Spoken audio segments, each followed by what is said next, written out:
Bom dia a todos, como estão? Como foram de semana de folga de mim? Bom dia, Vanessa. Bom dia, Valnei, tudo bom? Bom, Bom dia, professor. Tudo para bem? começar, vocês fizeram ali sobre exercícios que eu pedi, né? E hoje a gente já entra num outro assunto, que é o assunto de extensão mendeliana. Eu achei que eu ia conseguir dar em uma única aula, mas na verdade depois eu fui ver que eu vou precisar de 2 aulas. Então, essa semana a gente vai falar de extensão mendeliana e semana que vem, de novo, a gente também vai falar de extensão mendeliana, certo? E aí, agora eu queria que vocês colocassem aqui no chat, porque vocês preferem que eu faça uma lista única de exercício, ou, por exemplo, eu dei essa parte e faço uma lista de exercício, eu dou a outra parte e faço uma lista de exercício.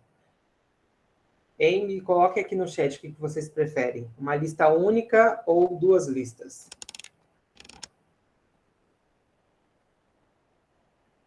Bom, Pedro e Ramon, lista única, quase todo mundo colocando lista única. Bom, com a lista única, vocês ganham amanhã o dia de folga, vocês não vão precisar fazer exercício amanhã. Então, amanhã a gente não dispara lista, amanhã só vai disparar para vocês a correção do exercício da semana passada. Então, eu vou disparar uma gravação corrigindo os exercícios da semana passada e não vai ter uma nova lista. Então, a atividade de vocês é assistirem a aula da correção. Ela vai estar legendada para o Arley, viu?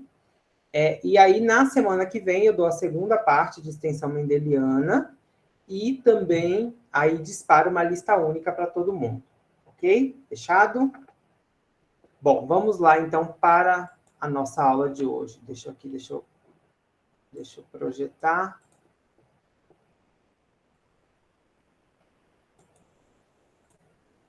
Aí, tela aqui. Isso.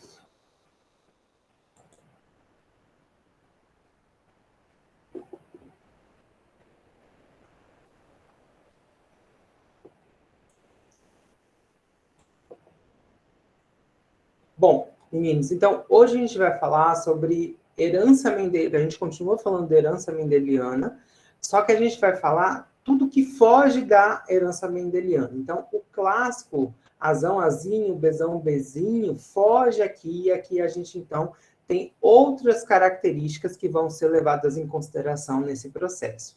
Por isso, a gente chama isso de extensão do mendelismo, ou extensão daquela herança que foi posta por Gregor Mendel, ou também a gente chama de fatores que afetam os padrões de herança mendeliana. Então, tem a herança, no entanto, existem outras características que podem afetar, ou o número de alelos, ou alelos letais, ou interação entre esses alelos. Quando a gente fala da herança mendeliana, a gente está muito clássico naquela herança onde existem os 2 alelos e, muitas vezes, esses 2 alelos, existe uma relação de dominância entre eles. Então, tem o azão, ele domina sobre o azinho. O que isso quer dizer molecularmente? Quer dizer que metade da proteína funcional, que é o azão, ele é suficiente para ter a característica quando você tem o azinho. Então, por isso que existe essa dominância. É essa característica que hoje a gente sabe deste processo. No entanto, depois de se analisar muito as características da lei mendeliana, foi visto que ela não necessariamente se aplica a todos os casos. Foi aí que surgiu 2 características. Primeiro, os casos especiais que vão estar ligados à herança mendeliana, que é o que a gente vai falar na aula de hoje, e os fatores que desviam essa herança mendeliana, que é o que a gente vai falar na próxima aula. Então, hoje a gente vai focar justamente nesses casos especiais. E o que são esses casos especiais? 3 características principalmente. Codominância, ou o que nós chamamos também de dominância incompleta. A gente tem polialelia, ou alelos múltiplos, e genes letais. Na codominância e na dominância incompleta, é uma característica que não existe uma dominância entre indivíduo dominante e indivíduo recessivo. Normalmente, o heterozigoto ele vai expressar um intermediário ou ambas as características. Na polialelia, é quando a gente tem mais de um alelo. Ou seja, a gente está acostumado a ter o azão e o azinho. Mas pode surgir outro alelo, além de azão e azinho, nessa característica. Então, a população ela é definida por mais de um tipo de alelo. E, por fim, a gente tem a presença de alelos letais. Ou seja, aquele gene, ele quando está na dupla característica, ele torna o indivíduo de maneira tão não funcional, o indivíduo não funciona, porque aquela característica não permite o funcionamento do corpo dele, que esse indivíduo vai à morte. E aí, por causa disso, esses indivíduos, quando estão em homozigose, eles são chamados de genes alelos, ok? Vamos começar com a dominância incompleta. A dominância incompleta, a gente sabe que, normalmente, existe um padrão clássico onde você tem o azão e azinho, e quando você tem o heterozigoto azão e azinho, a característica do azão que domina aquela herança. Na dominância incompleta, isso não acontece. Normalmente, o padrão ele ocorre quando o heterozigoto ele produz um fenótipo que é intermediário entre os dois homozigotos. Então, um dos grandes exemplos, eu vou trazer aqui esse desenho aqui mais fácil. Um dos grandes exemplos é essa flor. Então, a gente sabe que, deixa eu botar aqui o laser. O dominante, ele apresenta a sua característica roxa. O recessivo, ele apresenta a flor branca. Normalmente, nesse caso, a dominância incompleta, ela leva que o indivíduo que é heterozigoto, ele é um intermediário, ou seja, ele é um indivíduo rosa. Então, não existe uma dominância do roxo sobre o branco. Existe, sim, a presença de um intermediário. O que eu estou querendo dizer? Eu estou querendo dizer que, molecularmente, a característica do dominante agora, ela não suprime a característica do recessivo. E sim que, se tivesse dois dominantes, tipo azão, a gente teria 100% da proteína sendo produzida, 100% da cor sendo produzida.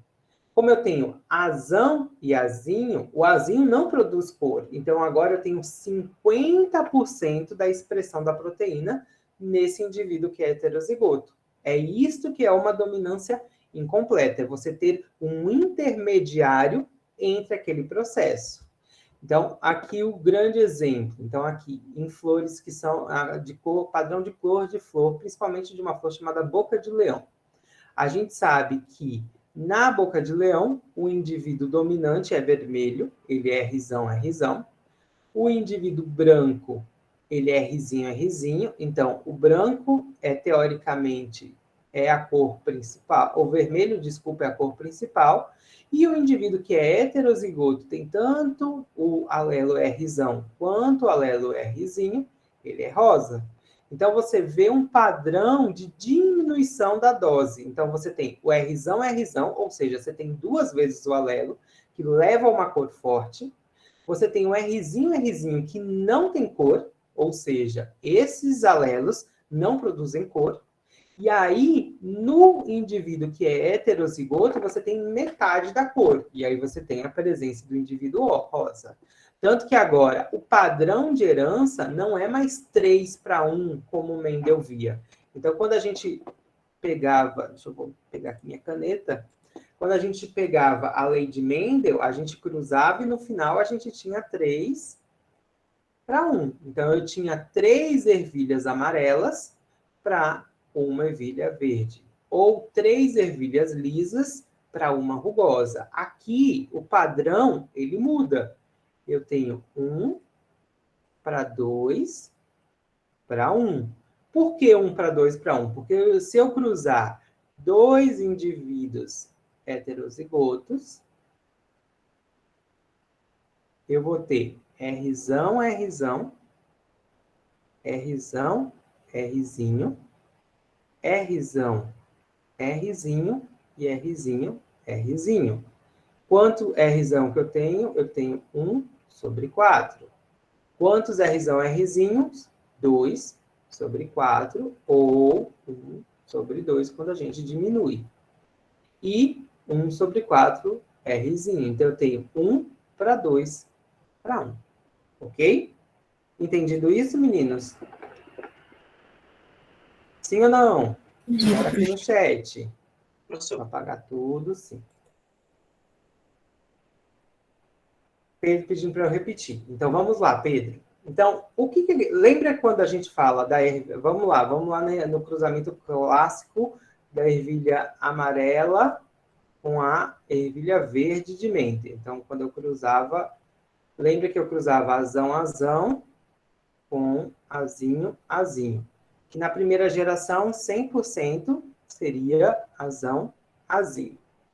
Na segunda geração, eu cruzaria azão, azinho com azão, azinho, e aí eu teria azão, azão, azão, azinho, azão, azinho e azinho, azinho. Você percebe que o cruzamento ficou igual. O que vai mudar, basicamente, é o fenótipo. Então, aqui, o fenótipo era amarelo. Aqui, também amarelo. Aqui, também amarelo. E aqui, eu teria um indivíduo verde. Então, eu teria 3 para 1, correto? Aqui, como o resultado do genótipo é igual ao resultado do fenótipo, porque somente os indivíduos que são Rzão, Rzão é que serão vermelhos. Somente os indivíduos Rzinho, Rzinho serão brancos. Na lei clássica de Mendel, se eu tivesse o Rzão, Rzinho, ele teoricamente seria vermelho também. Só que como não existe uma dominância, o Rzão, Rzinho, ele é rosa.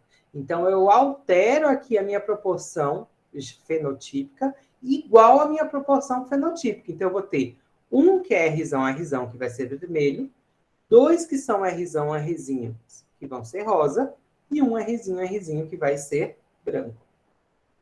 Ok? Entendido? Entendido, Pro. Pedro? Você está aí?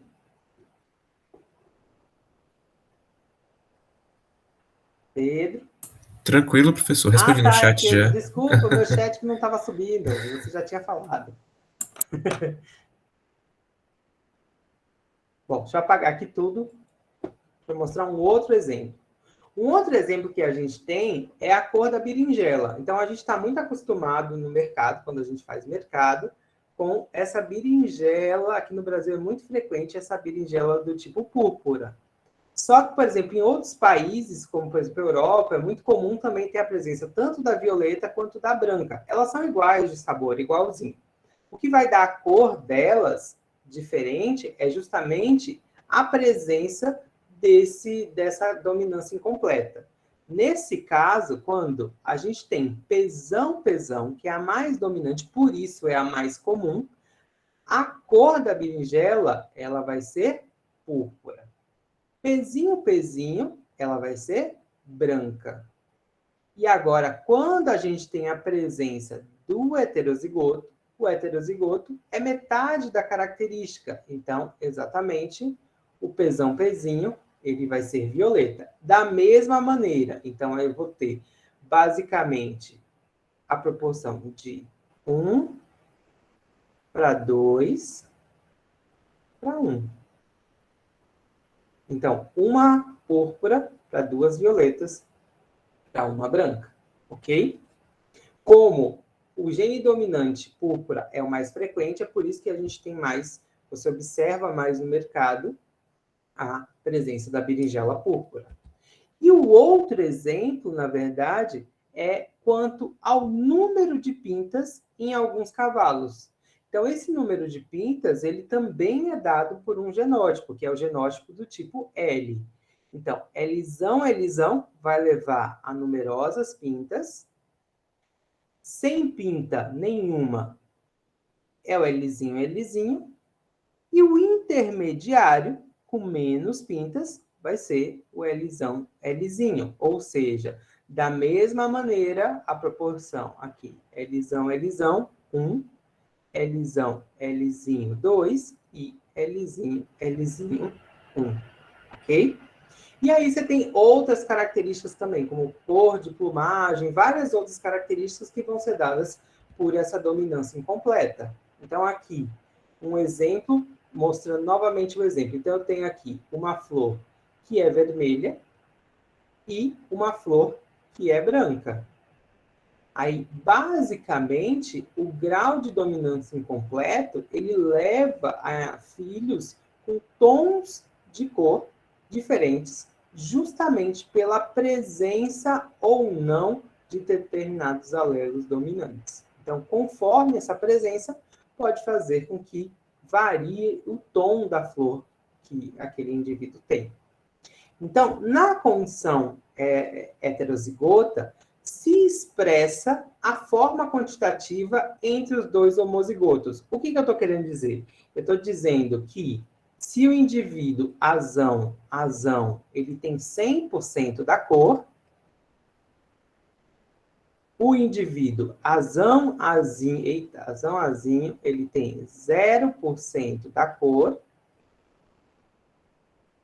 O indivíduo que é azão, azinho, ele tem 50% daquela cor.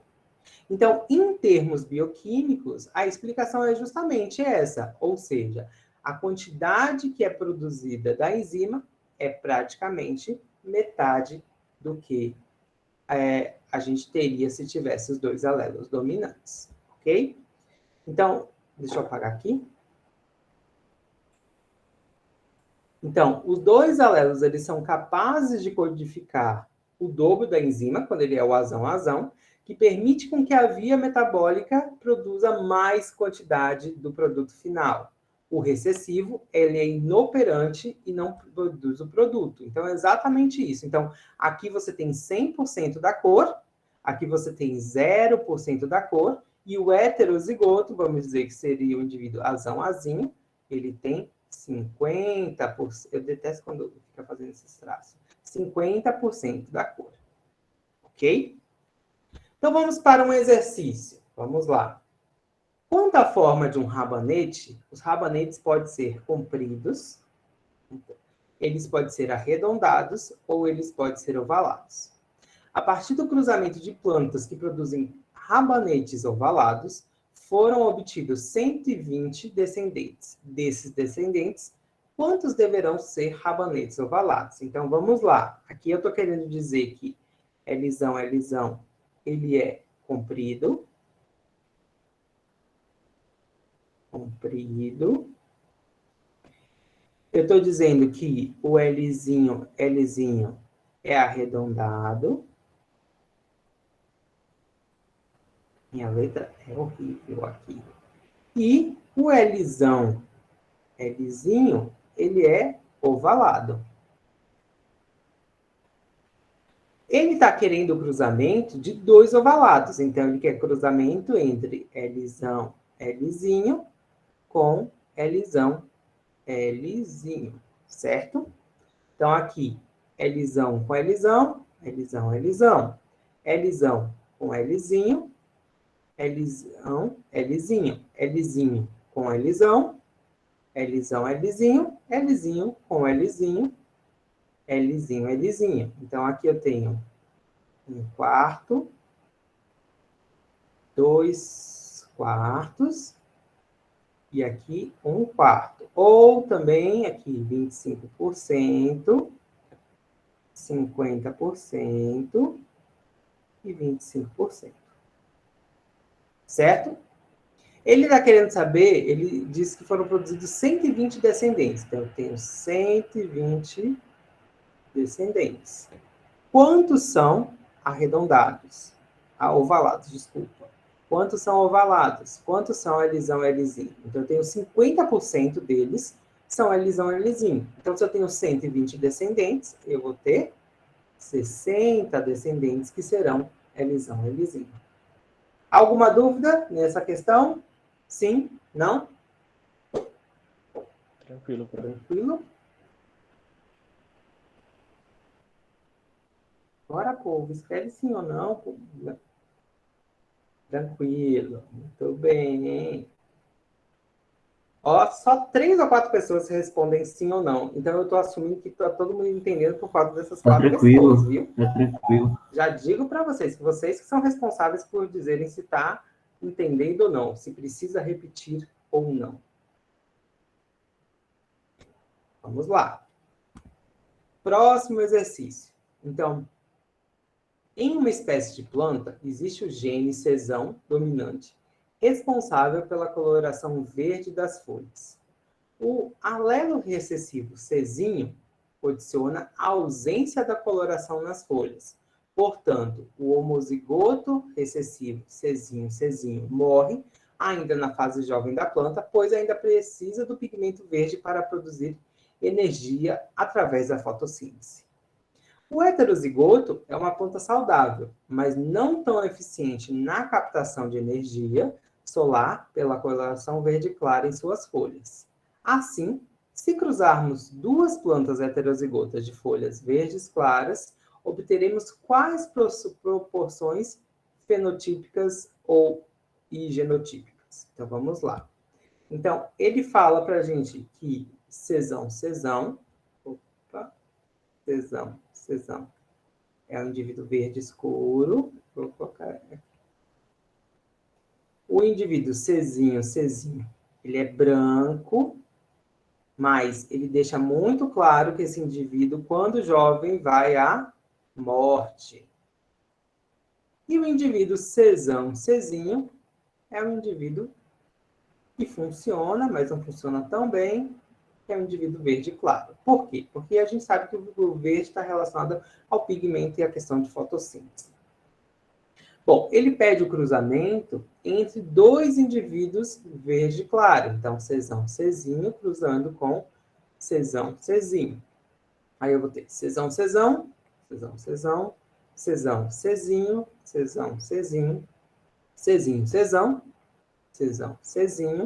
e cesinho. Eu vou ter 1/4, 2/4 e eu vou ter 1/4. Ele está pedindo, então, a proporção genotípica, que foi essa, e a fenotípica. Também a mesma coisa, porque eu teria aqui 1/4 verde escuro, 1/4 2/4, verde claro, e 1/4 branco, certo? Só que ele deixou aqui muito claro que o indivíduo branco, ele vai à morte. Na genética, toda vez que o indivíduo vai à morte, ele, então, é deletado. Então, a verdadeira proporção é 1/3 e 2/3. Justamente porque esse indivíduo morre. Ok? Então, sempre que vocês tiverem um indivíduo que morre, ele é desconsiderado na proporção, porque a gente sempre conta a proporção dos indivíduos viáveis. Então, a gente aqui se torna 1/3 viável e 2/3, 1/3 verde escuro e 2/3 verde claro. Ok?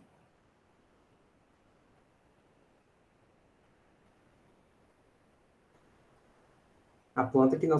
Carlos colocou aqui, a planta que não sobrevive, ela entra na proporção? Não, ela nunca entra na proporção. Ok? Porque muitas vezes você não vai dar nem... tem indivíduos que nem nascem. Por exemplo, em animais, por exemplo, você tem o aborto. Em algumas plantas, por exemplo, você tem nem a não geração do folículo inicial. Então, a gente às vezes até desconsidera, porque você sabe que aquilo não vai para frente, ou a semente não germina. Ok? Bom, vimos, então, a dominância incompleta. Vamos ver a codominância. Parece, mas não é igual. Então, o que é a codominância? Enquanto na dominância incompleta você tinha o intermediário aparecendo, na codominância, os dois funcionam iguais. Então, não existe uma dominância sobre o outro. Então, o que você vai ter? Se você tem um indivíduo M Você tem o indivíduo N, mas você também tem o indivíduo MN, ou seja, que é teoricamente o heterozigoto. No caso de dominância, de codominância, a gente nunca representa por uma única letra. A gente coloca uma letra e associada que aquele alelo ele é. Como eles são dominantes, os dois têm a mesma letra e a presença do alelo é colocada em uma letra que vem por aqui sobrescrito. Então, por exemplo, eu tenho o alelo M, então ele é representado pelo L com o N acima.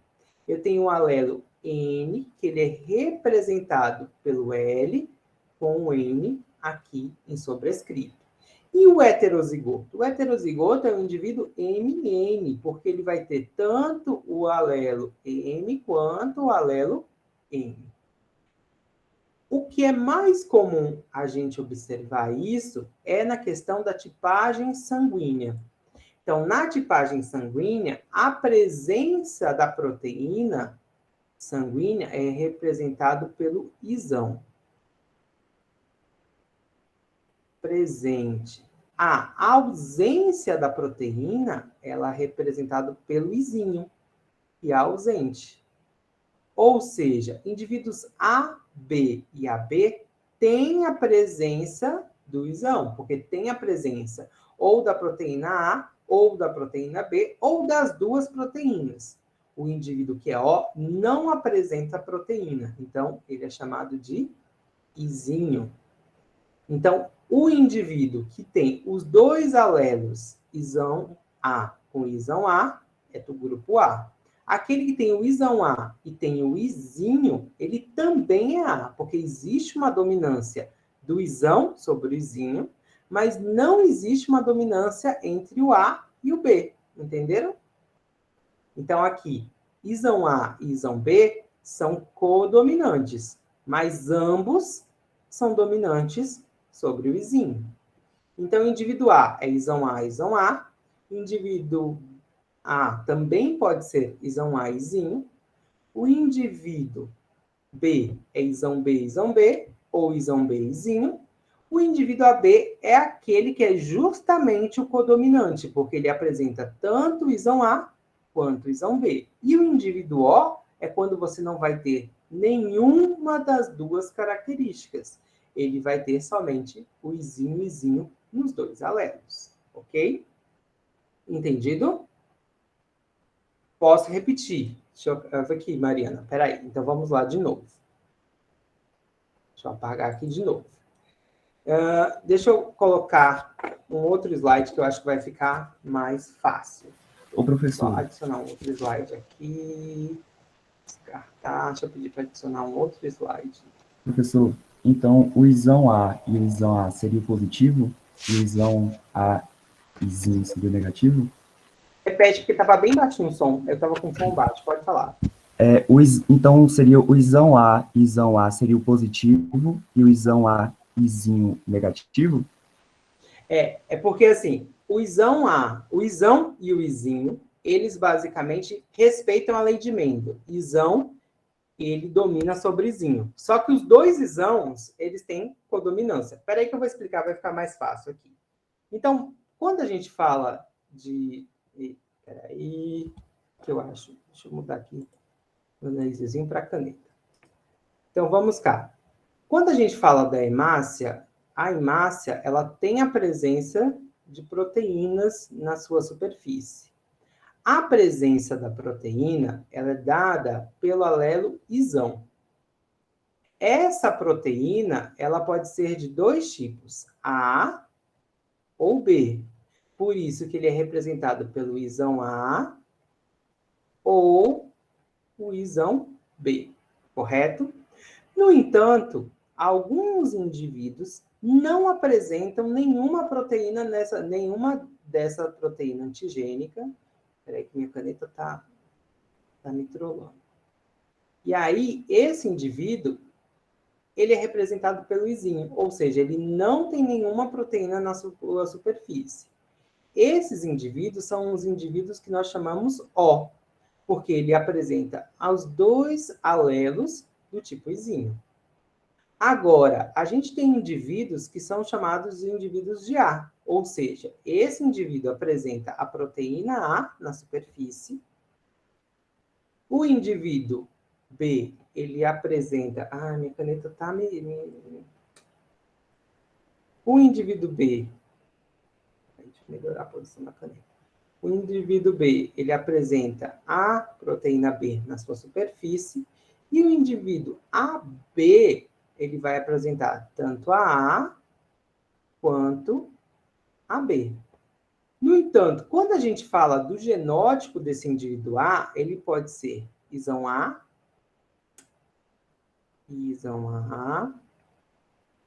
ou seja, ele tem os dois alelos do tipo isão, produzindo a proteína A. No entanto, ele pode ser também isão A, ele pode ter recebido um alelo do tipo A e um izinho. Esse izinho, como ele é a presença de nenhuma proteína na superfície, se ele tiver o isão A, a característica do indivíduo já é A. No B, a mesma coisa, ele pode ser isão B, ou isão B, izinho. O indivíduo AB, ele já é o genótipo isão A, isão B. E ele não tem a presença de izinho. E o indivíduo O é izinho, izinho. Entendeu? Então, basicamente, a gente tem 3 genes dando essa característica. O A, o B e o izinho.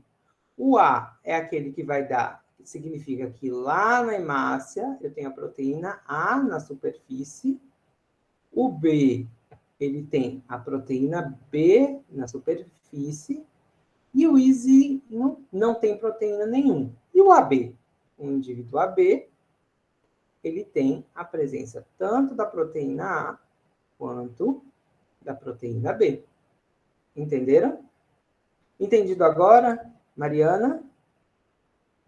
Entendido, obrigada. Nada. Então, exatamente isso. O que determina o tipo sanguíneo é a presença dessa proteína, a A, a B, ou a ausência da proteína, ou as duas.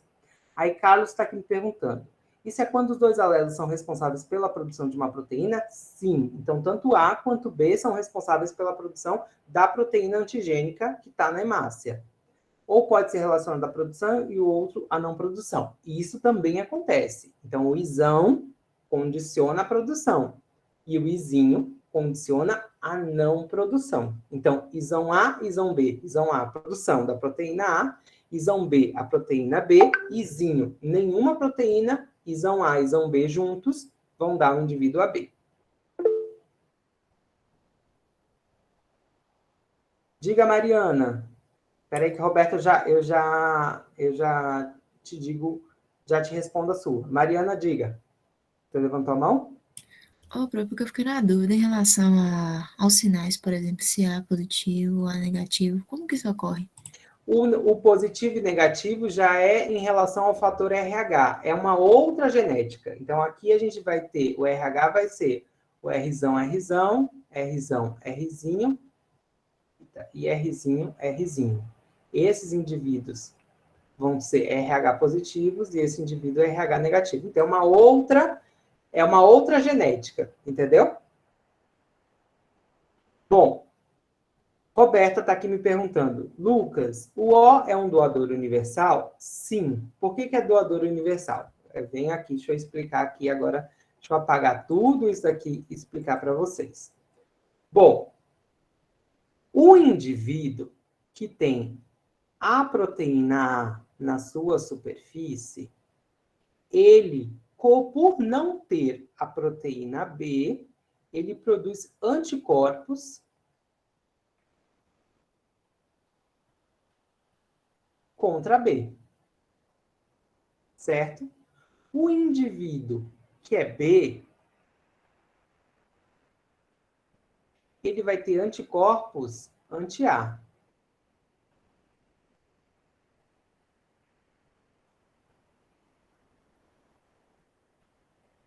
O indivíduo que é AB,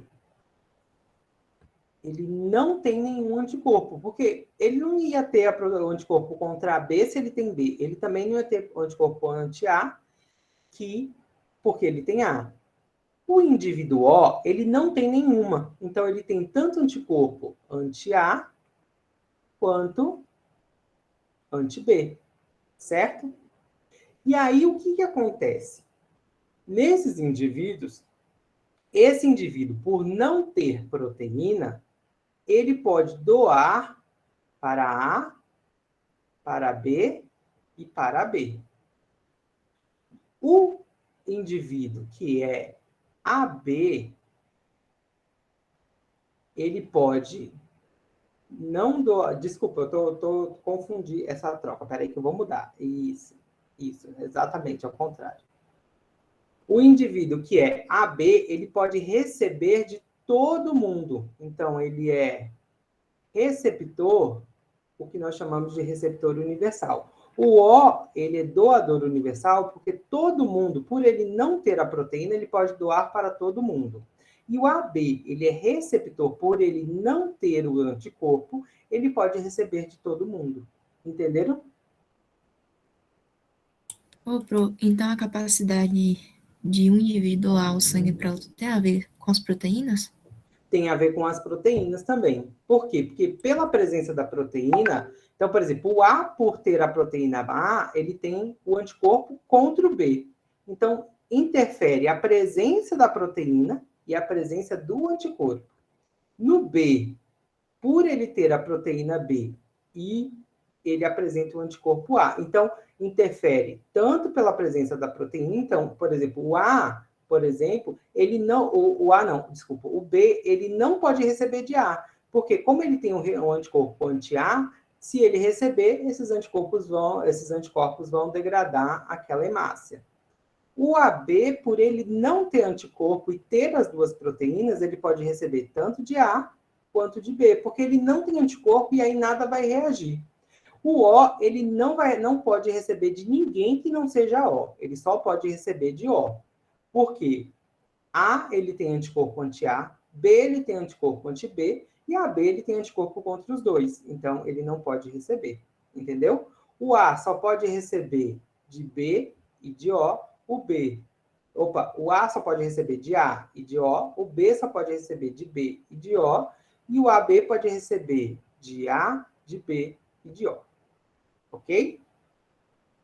Ok, obrigada. Diga, Gabriele, no que você bugou?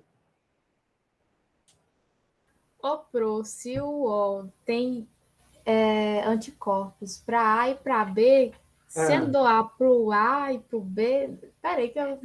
Não, ó, entenda. Uma coisa é você doar, e aí tem uma questão que está relacionada lá ao banco de sangue. Quando você doa, eles purificam só as hemácias, então fica só as células, não fica anticorpo ali. Ah, tá. Entendi. Entendeu? Agora E aí, sim. por não ter a molécula, ele não é reconhecido pelo sangue do indivíduo que recebeu. Entendeu? Ah, tá. Tá bom? Então, vamos. O que diferencia justamente a dominância da codominância da dominância incompleta? Então, a codominância é justamente aquilo que eu falei. Por exemplo, o indivíduo A tem as proteínas A na sua superfície, o indivíduo B tem as proteínas B na sua superfície, e o indivíduo AB, ele apresenta as duas proteínas, tanto A quanto B. E o indivíduo O não apresenta. Então, aquilo que eu falei, o indivíduo A produz os anticorpos contra B, o indivíduo B possui os anticorpos contra A, o indivíduo AB, por ter as duas, não possui anticorpos, e o indivíduo O possui anticorpos contra as duas por não ter nenhuma das duas. E aí, o indivíduo O não tem antígeno, o AB tem os dois, tanto A quanto B, o B só o B e o A só o A. Ok? Vamos lá. Vamos fazer agora uma série de cruzamentos. Então, primeiro cruzamento. A partir das informações no capítulo sobre os tipos sanguíneos ABO, que fenótipos e proporções são esperados do seguinte cruzamento? Então, vamos cruzar IA, com IB, IB. Então, IA com IB, IA, IB. IA com IB, ou seja, IA com IB, IA, IB, IA com IB, IA com IB, IA, IB, IA, IB. Gente, esses troca-letras acabam comigo. Então, no cruzamento entre IA, IA, com IA, IB, IA, IB. Deixa eu repetir de novo, porque o troca-letra na minha fala me confunde todo. Então, cruzamento entre IA, IA, IB, IB, dá 100% indivíduos IA e B, certo? Entendido? E agora o cruzamento da letra B com IA e B com Izinho.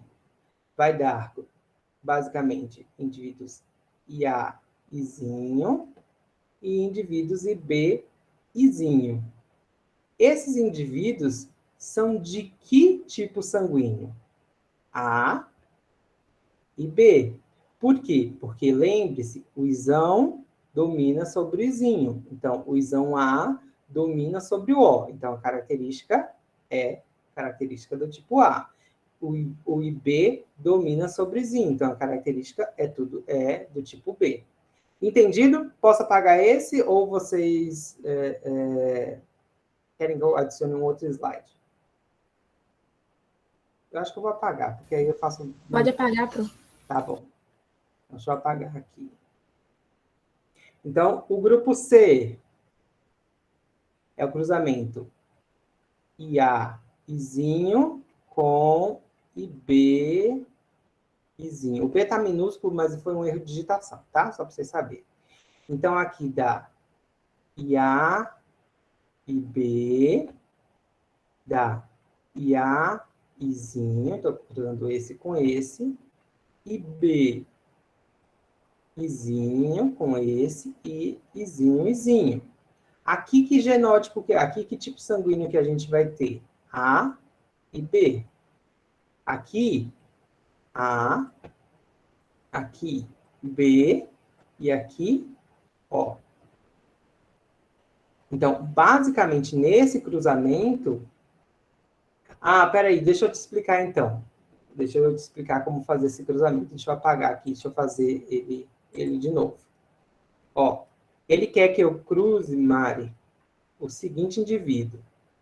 IA, Izinho, com IB, Izinho. Faz aquela tabela, professor, fica mais fácil de entender. Pode ser também. Vou fazer o quadrado de Punnett, porque eu sempre acho não muito prático, mas tudo bem, vamos fazer. Então, IB, Izinho. Certo? Então, aqui vai ser o indivíduo IA, IB, porque eu cruzei este com este. Aqui vai ser o indivíduo IA, Izinho, que eu cruzei este com este. Aqui vai ser o indivíduo IB, Izinho, e aqui o indivíduo Izinho, Izinho. Então, aqui é AB, aqui é B, aqui é A, e aqui é O. Entendido? O cruzamento que eu estava fazendo, quando eu faço dessa maneira, é porque eu faço assim, ó. Isão A, Isão B, Isão A, Izinho, Izinho com esse, e este com este. Entendeu? É só porque eu acho um pouco mais fácil de fazer esse cruzamento na minha cabeça. Mas eu vou fazendo com vocês pelo quadrado de Punnett, que eu acho. Para vocês é mais fácil. Ok?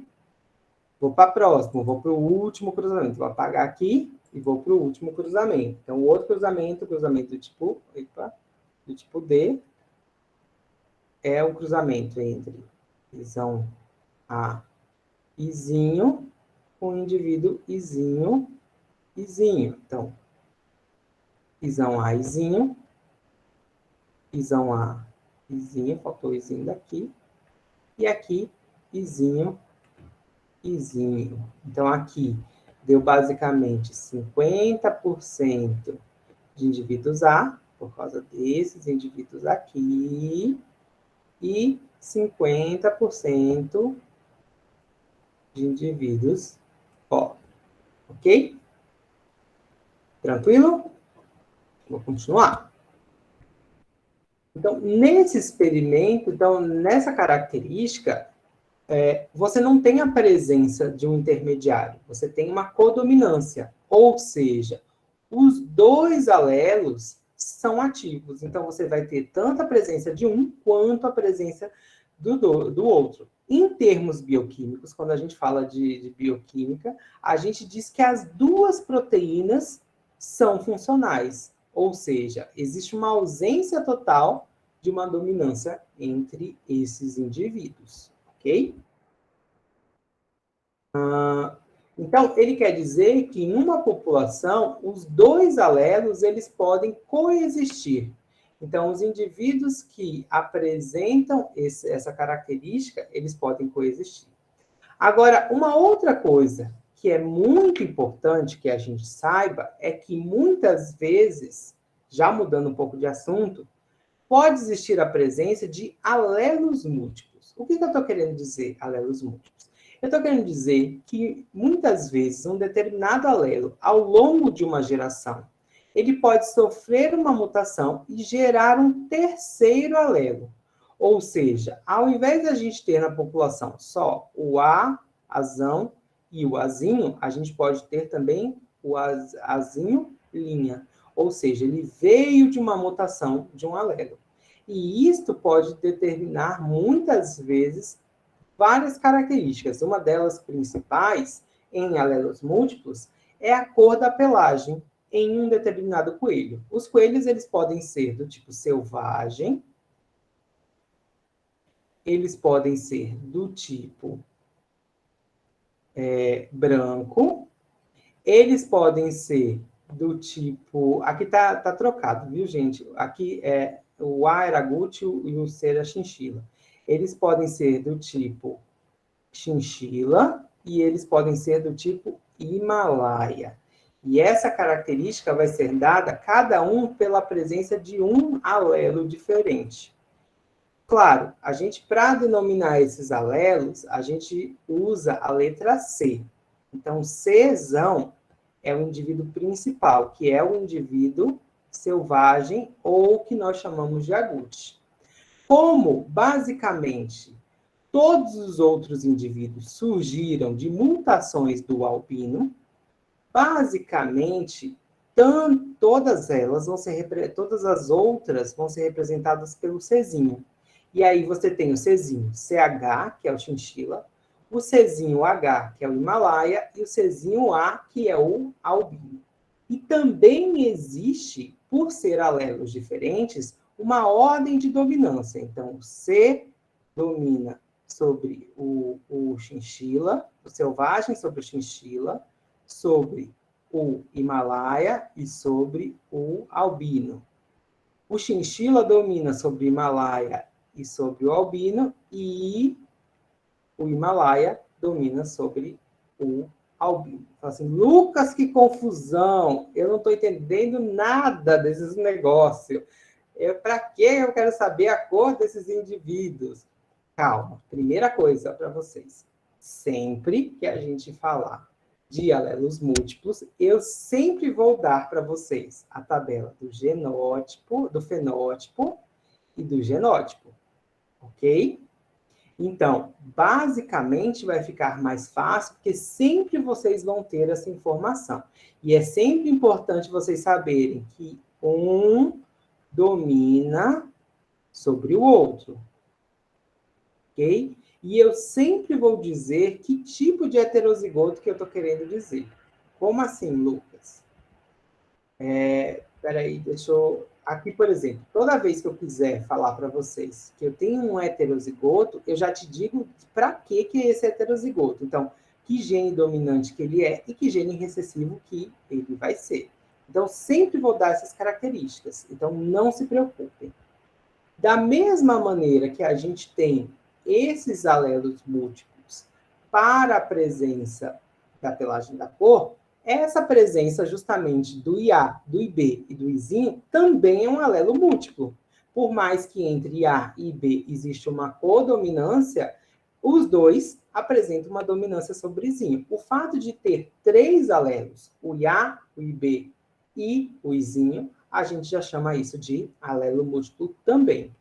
E uma outra coisa que a gente define por alelo múltiplo é justamente, por exemplo, a pena de alguns patos selvagens. Então, por exemplo, a gente tem os animais que são chamados de restritos, que é aqueles animais clássicos que a gente vê, é o mais comum que aparece. A gente tem os animais que são aqueles considerados selvagens e aqueles animais que são considerados os escuros, como, por exemplo, eu ia falar o Pato Donald, mas não é o Pato Donald, é aquele outro pato que é escuro, gente, do desenho.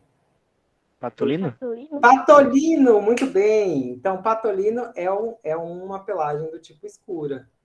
Então, assim, qual é a questão da codominância? Então, a gente tem o Mzão Rzinho, que domina esses restritos, que são os mais comuns, é o que a gente mais observa de pato na lagoa. Aqui em Conquista está lotado desses lá, lá no centro. A gente tem os animais selvagens, que são aqueles que apresentam o alelo M, e a gente tem aqueles animais que têm o Mzinho, que são justamente os escuros. Então, o que eu estou querendo dizer? Eu estou querendo dizer que existe uma dominância entre MR sobre M sobre Mzinho. O que eu estou querendo dizer? Estou querendo dizer que qualquer indivíduo que for MR, Mzão ou MR, Mzinho, ele vai ser do tipo restrito. Então, não interessa qual é o outro. Se ele estiver... Aqui era um R, viu? Fechou diferente. Se ele estiver na frente, ele vai estar presente. É essa característica que vai acontecer. E o Mzão? O Mzão ele só vai acontecer quando ele for Mzão ou Mzinho. E o escuro, que é o mais raro de se apresentar, ele só vai ser quando acontecer Mzinho. Vai ficar mais... Oi? O som mostrou coelho e pato. Agora, depois que eu assisti Pernalonga e Patolino, eu vou lembrar de genética agora. Aí, viu? Agora você sabe. Agora deixa eu ver se tem alguma coisa com Pernalonga. Pernalonga eu acho que é um selvagem mesmo. Clássico. Eu acho que ele é um selvagem. Bom, essa questão ela fica mais fácil porque eu sempre vou te dizer o que é e eu sempre vou te dizer quais os possíveis genótipos na questão. A questão não acontece se eu não te deixar muito bem claro. Então, por exemplo, ele pergunta qual é a prole de um coelho selvagem heterozigoto para Himalaia com uma fêmea chinchila heterozigoto para albino. Eu falei assim, eita, entendi nada, Lucas, entendi nada que você quis dizer. Então, ele está querendo dizer que é um coelho selvagem. Então, o selvagem é a mesma coisa que o agute, tá? É só para vocês lembrarem aqui. Então, ó, aqui, selvagem e agute é a mesma coisa. Então, vamos lá, ele quer um coelho selvagem. Se é um coelho selvagem, ele tem que ter um Czão. Só que ele é um heterozigoto para Himalaia. O Himalaia, ele tem o Czinho H. Certo? Que vai cruzar com uma fêmea chinchila heterozigota para albina. Então, a chinchila é quem? CCH. Com albino, heterozigota com albino, com um Czinho, ok? Assim, nossa, então vamos lá de novo. Então, eu disse que ele é um coelho selvagem, só que ele não é um coelho selvagem puro. Eu estou dizendo que ele não é Czão. Ele é um coelho selvagem heterozigoto. Para que alelo? Para o alelo Himalaia. Então, por aqui eu digo que ele é um Czão, e por aqui, pelo Himalaia, eu digo que ele é um CH. Então, ele é Czão, CH. E aqui é uma fêmea, lembrando aqui é um macho, e aqui é a fêmea. Uma fêmea, chinchila. Então, se ela é chinchila, CH. Czinho, CH. Só que ela não é pura, ela é heterozigota. Ela não é pura. Ela é uma heterozigota para albino. Então, se ela é Czinho, CH para albino, ela tem um Czinho também. Então, por aqui, ela é Czinho, CH, e por aqui, ela é Czinho. Então, Czinho, CH com Czinho. Como que a gente cruza isso? Então, vamos pelo quadrado de Punnett. Então, Czinho, Czão, Czinho, CH, Czinho. Eita, desculpa, aqui é só um H, viu? CH, Czinho. Então, aqui vai dar Czão, Czinho, CH. Aqui vai dar Czinho, CH com Czinho, H. Como o H vem na frente, que ele domina, então, Czinho, H com Czinho, CH. Czão com Czinho. E aqui vai dar o quê? Czinho, H com Czinho. Então, aqui eu vou ter, basicamente, selvagem. Aqui eu vou ter um Himalaia, ou um chinchila, desculpa. Não, ele é um chinchila. Aqui um Himalaia. E aqui Himalaia não, aqui é o selvagem e aqui outro Himalaia, entendido? Então, eu vou ter basicamente 2/4 selvagem e eu vou ter 1/4 chinchila e 1/4 de Himalaia, ok? Escreve o dominante na frente, né, Pro? Tipo, chinchila, Sim, CH, dominante do aqui Himalaia. aqui eu me embananei, era para ter colocado o CH na frente. Então, aqui é CH, Czinho H com esse Czinho. Czinho CH com Czinho H. Gente, esses troca-letras na minha cabeça são péssimos. Viu? Diga, quem está levantando a mão? Diga, Mariana. Pro, fiquei um pouco confusa quando você fala, né, da fêmea chinchila. Aí nos genótipos tem esse tanto de letra aí separada por vírgulas. Por que o senhor colocou apenas um C com um CH em cima? Então, vamos lá, deixa eu apagar aqui de novo. E aí a gente vai para a ideia. Então, por exemplo, eu estou dizendo que o agute, ele pode ser Czão, ele pode ser Czão, Czinho, CH, Czão, Czinho, H e Czão, Czinho. Ele pode ter os dois alelos para selvagem. Ele pode ter um alelo para selvagem, um alelo para chinchila, porque o alelo selvagem domina sobre o alelo chinchila. Ele pode ter um alelo selvagem sobre um Himalaia. Ele pode ter um alelo selvagem sobre um albino. O chinchila, ele só vai estar presente quando os dois alelos forem Czinho, CH. No entanto, como o chinchila domina sobre o Himalaia, ele também pode estar presente no Czinho, CH, e no Czinho, H, e no Czinho, CH, e no Czinho, CH e no Czinho. O Himalaia vai estar presente só quando ele estiver ou quando ele estiver dominando sobre um albino. E o albino só vai ser albino quando tiver o Czinho. Então, quando eu estou dizendo que eu tenho um macho aqui, que é selvagem. Então, selvagem, ele pode ser qualquer um desses. Então, ele é Czão e eu não sei o que ele está na frente. Só que a questão está dizendo que ele é heterozigoto para Himalaia. Então, quem é Czão heterozigoto para Himalaia? Esse genótipo aqui. Então, vem o Czinho e o H. E a fêmea, ele já está dizendo que é uma fêmea chinchila. Então, se ela é chinchila, ela é CH. Eu não sei o que ela é o restante. No entanto, ele me diz que ela é heterozigota para albina. Então, basicamente, ela tem que ter a presença do alelo albino. Então, Czinho CH com Czinho. Entendido?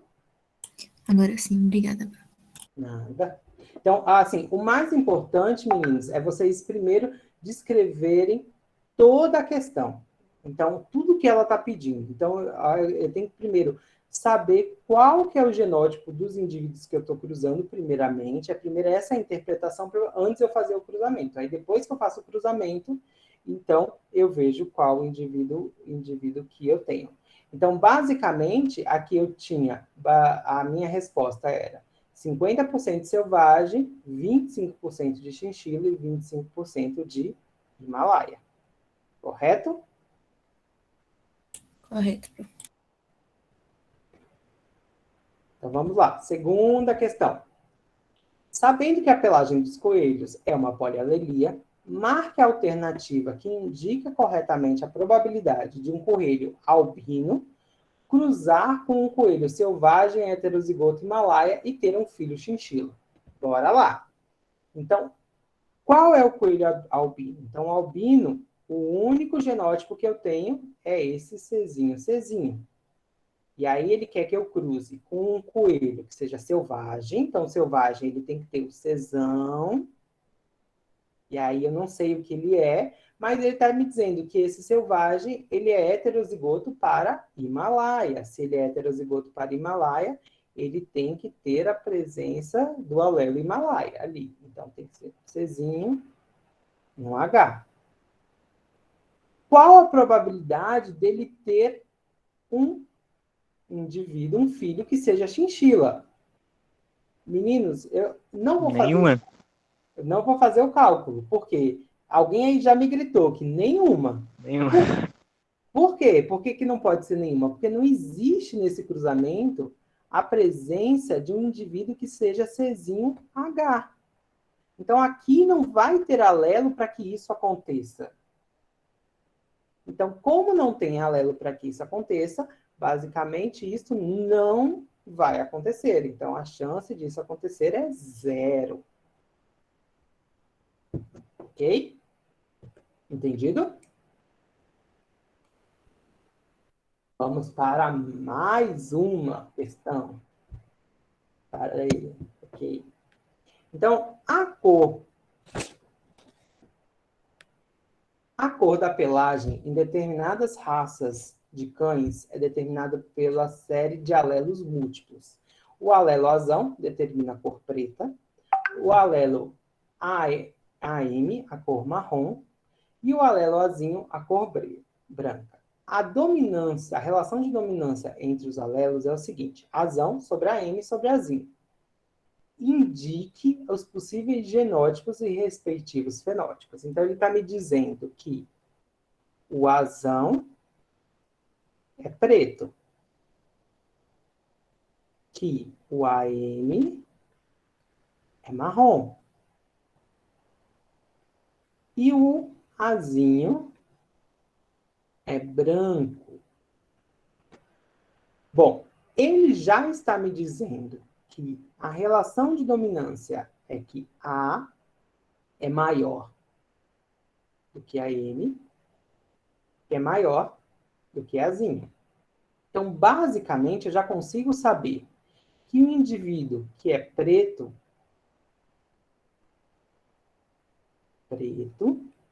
ele só pode ser azão, claro, porque ele tem os dois, mas como ele domina sobre este e sobre esse, ele pode ser também azão AM e azão azinho.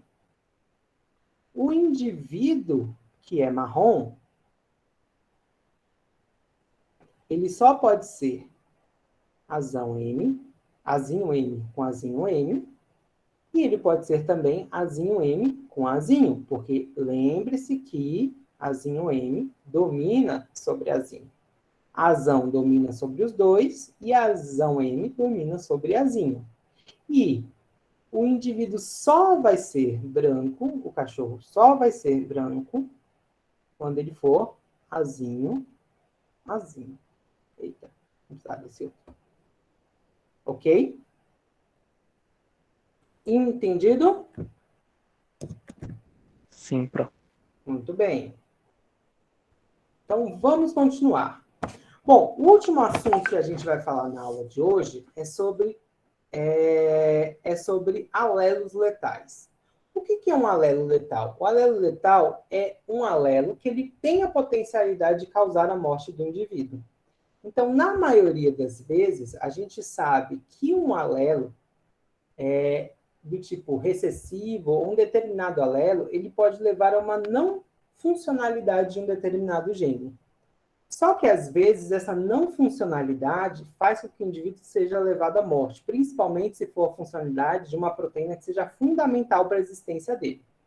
Então, muitas vezes, isso pode levar a casos que nós chamamos de genes letais ou alelos letais, onde ele, quando duplamente está presente, não vai levar o funcionamento do indivíduo, vai levar, então, à morte.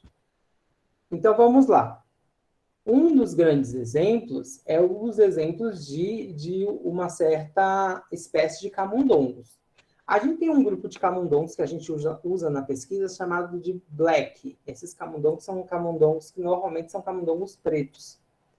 E aí, esse grupo de camundongos, ele tem um gene que são chamados, ele tem uma denominação da cor, que leva a cor da pelagem deles, que quando essa pelagem está em um determinado genótipo, esses animais vão à morte. Então, o que eu estou querendo dizer? A maioria dos animais, eles são azão. E aí, eles são pretos. No entanto, existe um genótipo, um alelo não funcional, que é chamado de azão Y. Ele não funciona.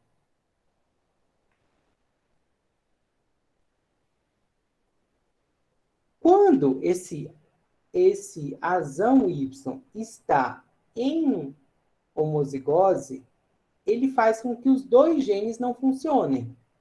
E quando ele está em heterozigose, então ele está junto com o azão Y, o azão, ele funciona fazendo a função.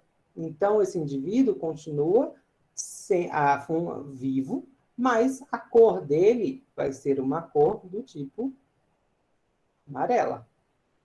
Agora, quando esse azão Y, eu já falei, ele está em homozigose, o indivíduo morre. Então, esta condição é o que nós chamamos de alelo letal. Por quê? O azão leva a funcionalidade e leva a produção da proteína, levando a pelagem dos animais a preto. O azão, quando está com o alelo não funcional, ele faz a função, então o azão que leva a funcionalidade. No entanto, a mudança da pelagem se torna amarela, e esses indivíduos, quando estão em azão Y, eles simplesmente morrem. Por que a gente sabe que eles morrem hoje em dia? A gente sabe que eles estão ligados principalmente à produção de pigmento, e esse pigmento está relacionado também a uma questão tóxica para o animal. Então, o animal, quando tem o pigmento preto, significa que a proteína está sendo degradada para levar a formação do pelo preto. Quando esse indivíduo é azão e azão Y, não todas as proteínas estão sendo degradadas, mas parte está sendo degradada e esse indivíduo se torna um indivíduo amarelo. E esse indivíduo aqui, azão Y, não tem nenhum dos genes funcionais. Então, nada da produção do pigmento está sendo degradado. E há uma bioacumulação no cérebro do animal, nas células que vão dar origem ao encéfalo do animal. Por isso que, por essa bioacumulação, o animal morre. E justamente antes de nascer, o próprio embrião, ele vai, então, à morte. Ok? Bom, deixa eu apagar aqui. A mesma coisa acontece com aquela flor boca de leão. Então, você tem, principalmente nas folhas. Então, por exemplo, o indivíduo selvagem, ele vai ter as folhas amarelas. O indivíduo selvagem é azão.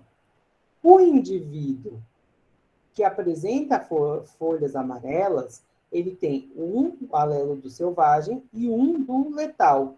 Ele ainda é funcional, ele não é tão bem funcional quanto a um indivíduo selvagem. Por quê? Porque esse indivíduo selvagem, consegue colocar o pigmento da clorofila todo nas folhas e consegue fazer fotossíntese. O indivíduo amarelo, ele também consegue colocar, mas não na mesma quantidade, porque ele tem um gene que não é funcional. E, por isso, as folhas ficam amarelas, mas essa planta ainda sobrevive. Ela normalmente vai ter uma produção muito menor, uma funcionalidade muito menor, mas ela vai estar sobrevivendo. Agora, o indivíduo que vai à morte, ele não consegue colocar nada de clorofila nas folhas. Com isso, a planta não consegue fazer fotossíntese, então ela vai à morte. E por isso que a gente tem a morte desse indivíduo. E por último, uma espécie de gato chamado manx, que assim, aqui no Brasil a gente tem pouquíssimo desse grupo, que são alguns gatos sem cauda, que é o que a gente chama de gatos manx.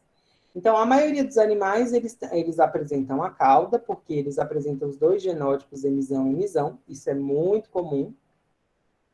Eles podem, no entanto, a gente tem indivíduos que não apresentam cauda, ou seja, eles não apresentam um dimorfismo que vai levar a uma extensão caudal, e isto é dado porque eles apresentam esse ML, e esse ML leva a uma funcionalidade incompleta da formação do tronco do indivíduo, mas como tem o emisão, esse indivíduo ainda é funcional, e só quando esse indivíduo tem as duas enzimas não funcionais, ele não tem desenvolvimento embrionário, e aí, então, ele morre antes do nascer. Em humanos, a gente vai falar mais para frente, tem uma doença chamada doença de Huntington, que após os 38 anos, o indivíduo vai à morte por causa dessa presença desse gene letal, justamente porque ele está ligado a uma fase de amadurecimento do indivíduo, a manutenção do amadurecimento do indivíduo. E aí, então, esse indivíduo, após os 38 anos, ele vai à morte também. No entanto, uma coisa que eu quero que vocês vejam é que, como eu falei anteriormente, sempre que você tem a morte, você desconsidera aquele indivíduo letal. Então, a minha proporção é de 2 para 1. 2 para 1, 2 para 1. Porque a gente sempre desconsidera para o cálculo justamente o indivíduo que vai à morte. Porque se ele vai à morte antes de nascer, então não tem como contar ele. Porque ele é o caso que muitas vezes pode levar a sucessivos abortos quando a gente fala de animal e de humanos. Ok?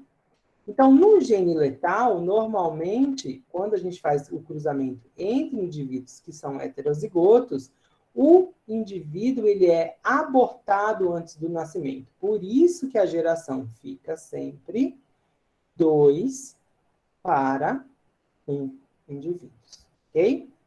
Então, vamos lá um exercício para a gente poder terminar. Ah, peraí. Mari Highlander, ela colocou, eu li uma vez que isso pode acontecer em casamentos consanguíneos. É verdade. Por quê? Mas por que é verdade? Fala assim, ó, é errado o primo casar com um primo. Não é errado, não. Cada um casa com quem quiser. Mas é porque a tendência daqueles genes que estão relacionados a alguma mutação, ele aparecer naqueles indivíduos é muito maior. Então, vamos dizer, se eu tenho uma creca e eu caso com uma prima que tem uma creca, a chance dessa creca aparecer para a criança é muito maior. Agora, se eu tenho uma creca, eu falo creca é uma mutação tadinha, né? Eu tenho várias crecas, né?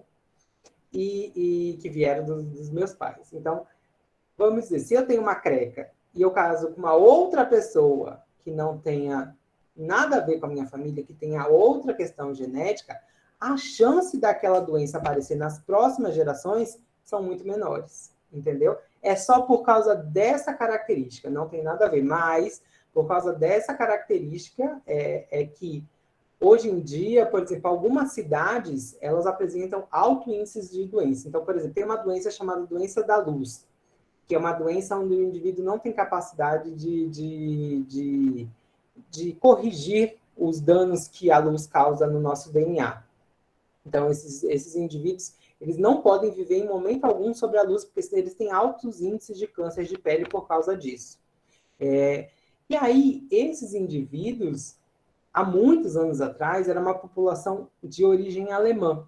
E aí, essa população de origem alemã, por eles serem do mesmo, e isso, tipo vampiro, por serem de uma mesma origem genética, eles só cruzavam entre eles. Hoje, faz com que nessa cidade, lá em Goiânia, inclusive tem um professor muito bom da parte de genética que estuda essa doença, ele faz com que a população, essa doença apareça nessa população em incidências altíssimas, justamente porque a chance dessa doença aparecer, porque foram primos que foram se casando anteriormente, é muito alta. Então, por causa disso que se fala da questão dos primos, entendeu? Mas eu conheço tenho vários amigos que são casados com primos. Tem um casal de amigos grandes que, assim, eles são primos consanguíneos mesmo. Bom, mas vamos lá para a nossa questão, para a gente poder encerrar a nossa aula. Bom, a pseudoacondroplasia é um tipo de nanismo, então existem várias formas de nanismo. Nanismo é quando o indivíduo não tem um desenvolvimento de estatura, é determinada geneticamente pelo genótipo desão autossômico dominante, que interfere no crescimento dos ossos durante o desenvolvimento.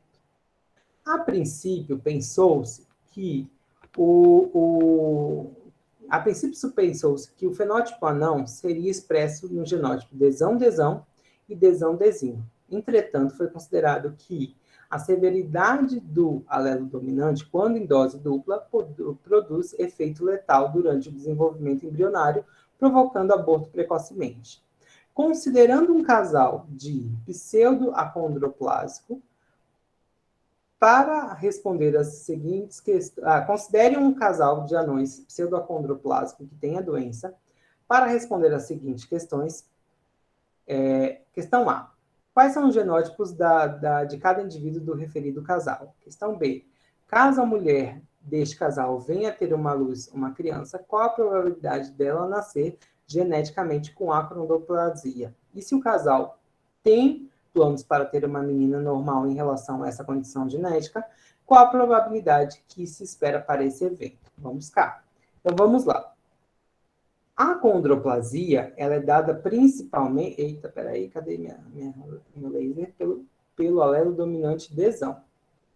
Então, o alelo, ele leva à doença. Eu vou colocar a acondroplasia. E o alelo desinho é um indivíduo considerado normal. Certo? Então, teoricamente, desão e desão-desinho seriam acondroplásicos. No entanto, desão-desão, ele leva à morte do indivíduo.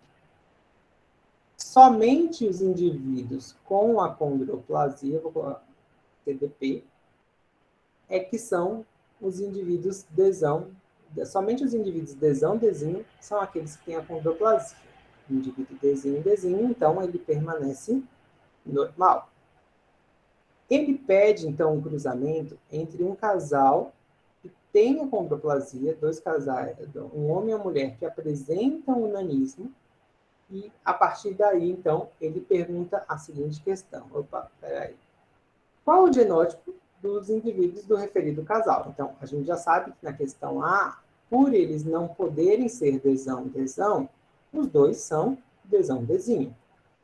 Na questão B, caso a mulher desse casal venha dar à luz uma criança, qual a probabilidade dela nascer geneticamente com a pseudoacondroplasia?